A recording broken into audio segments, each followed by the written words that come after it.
Mabilisan pampaputi para sa balat. Kumuha lamang ako ng fermented rice water.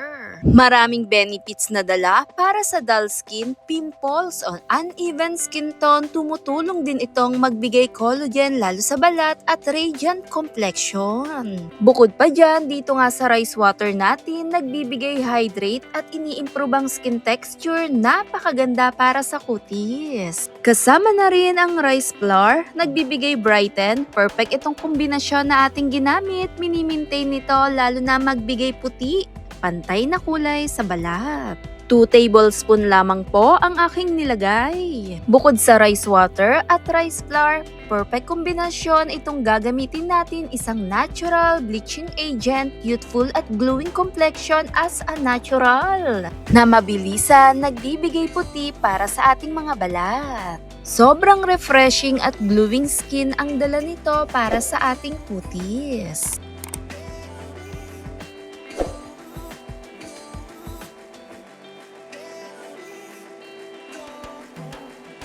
Habang hinahalo ko, sa texture niyang parang gatas na ang itsura nito. At naglagay rin ako ng almond oil, na isa rin tong maganda para sa balat natin. Bukod sa naglalak ito ng moisture, mayaman din ito sa antioxidant, na mas ini-improve nito ang skin texture, lalo na sa preventing premature aging.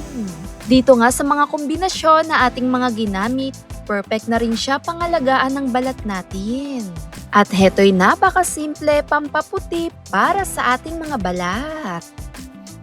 Natural bleaching na maganda sa ating balat. Dahil binabalik nito sa lack of moisture, brightening, at napakaganda ng effect lalo pag in-apply sa balat.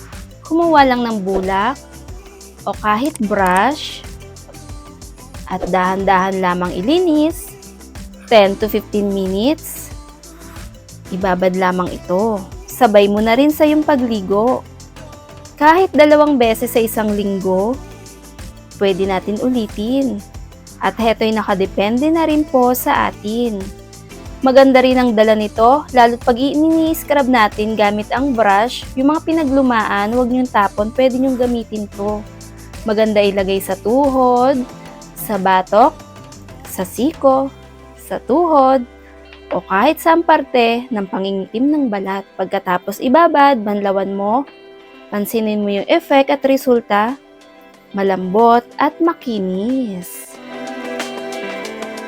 Thanks for watching, guys!